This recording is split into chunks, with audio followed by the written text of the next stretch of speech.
অপারেশনের আগেই ছুটির পায়ের জরুল চোখে পড়ল অভির। ভেস্তে গেল ঝুমকির সব চক্রান্ত।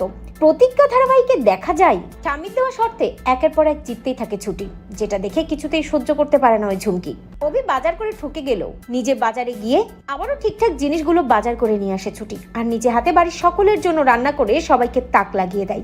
ছুটির হাতে রান্না খেয়ে প্রশংসায় পঞ্চমুখ হয়ে যায় রায়বাড়ির সবাই। ঠাম্মি না চাইলেও খুশি হয়ে যায়। মনে মনে ভাবে মেয়েটি আসলে দশভুজা। ঠাম্মি যে খুশি হয়ে যাচ্ছে তা ঝুমকি খুব ভালো করে বুঝতে পারে, এবং ঝুমকি ভেবে নেয় এবার তাকে ভয়ঙ্কর প্ল্যান সাজাতে হবে। অপরদিকে দেখা যায় অভির মায়ের কথা মতো রায়বাড়িতে আলতা পরানোর জন্য একজন মহিলা চলে আসে এবং ছুটিকে আলতা পরতে বলে অভির মা। ছুটি যখন আলতা পরতে বসে, অভি তখন ছুটতে এসে বলে, আমার বউ, আমি নিজে আলতা পরিয়ে দেবো, নিজের হাতে আমার বউকে আমি সাজিয়ে দেবো। ঝুমকিকে এক প্রকার জ্বালানোর জন্যই অভি আসলে ছুটির পায়ে আলতা পরাতে চাই, যেটা দেখে ঠাম্মি প্রচন্ড খেপে গিয়ে ভাবতে থেকে ন্যাকামো দেখে আর বাঁচি না, দাদুভাই যে কি করে না, লজ্জা শরমের মাথা খেয়ে নিয়েছে একদম। তবে অভি বেশ দুষ্টুমি করে ছুটির পাটা নিজের পায়ের উপর তুলে নেয় আর তারপর আলতা পরাতে যায়। ঝুমকি দাঁড়িয়ে দাঁড়িয়ে দেখে এবং বুঝতে পারে এক্ষুনি তো অভি জরুলটা দেখে ফেলবে। ঝুমকি ছুটতে আসে, আলতার বোতলটা পা দিয়ে ধাক্কা দিয়ে সরিয়ে দেয়। নিজে আলতা পড়বে বলে এমন ভাবে লাথি দেয় আলতার বোতলে যে আলতার বোতলটা পড়ে গিয়ে ভেঙে যায়। আর আনমনি ছুটি ওই কাঁচের টুকরোর উপরেই পা রাখে। ছুটির পায়ে কাঁচের টুকরোগুলো ফুটে যায়। ছুটি পায়ে এমন ভাবে আঘাত পায়, এতটাই রক্তাক্ত হয়ে যায় ছুটির পা যে অভি বুঝতে পারে ছুটি কতটা কষ্ট পাচ্ছে। ছুটি চিৎকার করে কাঁদতে থাকে।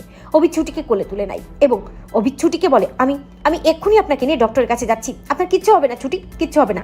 এই বলে ছুটিকে নিয়ে ডক্টরের কাছে যাওয়ার জন্য অভি বেরিয়ে পড়ে। অন্যদিকে ঝুমকি ভাবতে থাকে, না না, ডক্টরের কাছে যদি ছুটিকে নিয়ে যায় অভি, তাহলে ছুটির পাটা আরো ভালো করে চোখে পড়তে পারে। না না, আমাকে কিছু করতেই হবে, কিন্তু আমি কি করব এখন?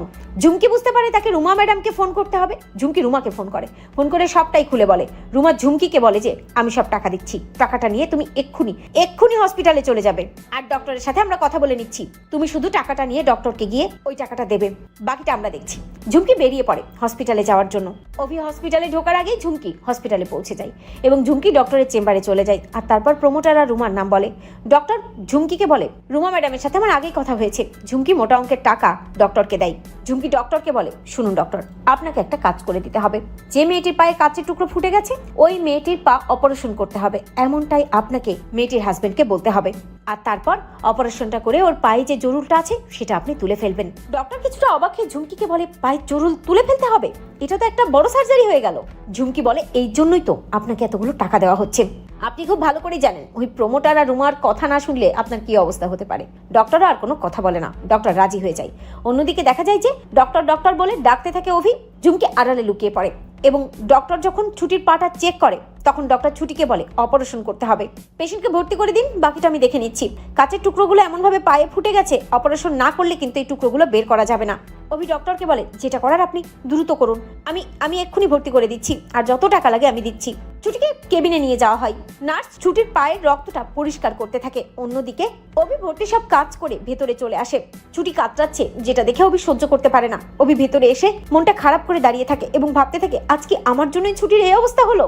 অভি এগিয়ে যায় ছুটির পায়ে কতটা আঘাত পেয়েছে সেটা দেখার জন্য। ঠিক তখনই সেখানে ঝুমকিও চলে আসে এবং দরজায় দাঁড়িয়ে ভাবতে থাকে, একি অভি তো ছুটির পায়ের দিকেই এগিয়ে যাচ্ছে, পাটা আবার দেখে ফেলবে না তো। ধীরে ধীরে এগিয়ে যায় অভি এবং ছুটির পায়ের নিচে তাকিয়ে দেখে যে রক্ত বেয়ে বেয়ে পড়ছে। অভির খুব খারাপ লাগে দেখে, অভি সহ্য করতে পারে না। যখনই অভি চোখটা বন্ধ করে তখনই অভি বুঝতে পারে ছুটির পায়ের নিচে সে একটা জরুল দেখলো। অভি ভালো করে খেয়াল করে দেখে পায়ের নিচে একটা জরুল দেখা যাচ্ছে, যেটা দেখে অভি চমকে যায়। ভাবতে থাকে, একি ছুটির পায়ে ওটা কি দেখা যাচ্ছে, জরুল মনে হচ্ছে। তো বন্ধুরা, তোমরা এটাই চাও তো এভাবেই যেন অপারেশনের আগেই ছুটির পায়ের জরুল চোখে পড়ে অভির? কমেন্ট করে জানাতে ভুলো না।